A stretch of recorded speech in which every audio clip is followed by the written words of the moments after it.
ఏపీలో ఇప్పటివరకు నమోదైన పర్సెంటేజ్లు 10 చేతికి అందాయి. ఈసీ కూడా అధికారికంగా వాటిని రిలీజ్ చేసింది. దానికి సంబంధించి నేను మీకు ఎక్స్ప్లెయిన్ చేయబోతున్నాను.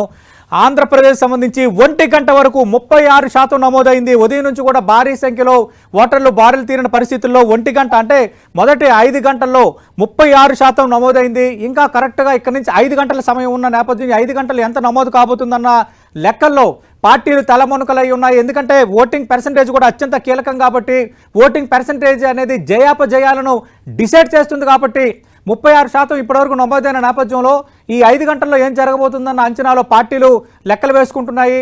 ఉదయమే భారీగా ఓటర్లు బారులు తీరారు. కానీ 11 గంటల తర్వాత కొంత ఎండ తీవ్రతతో వెనక్కి తగ్గారు. 3 గంటల తర్వాత భారీగా పోలింగ్ జరిగే అవకాశాలు ఉన్నాయని అటు పార్టీలు లెక్కలు వేసుకుంటున్నాయి. ముఖ్యంగా మహిళా ఓటర్లు భారీగా అప్పుడే రాబోతున్నారన్న లెక్కలు వేసుకుంటున్నారు. మరి 1 గంట తర్వాత ఇదే ట్రెండ్ కొనసాగుతుందా? ఒకవేళ డల్ అయితే పర్సెంటేజ్ ఏ విధంగా ఉండబోతుందన్న చర్చ అయితే ప్రధానంగా కనిపిస్తోంది. మనం తెలుసు ఆంధ్రప్రదేశ్లో 1 గంట కల్లా 36% నమోదైంది.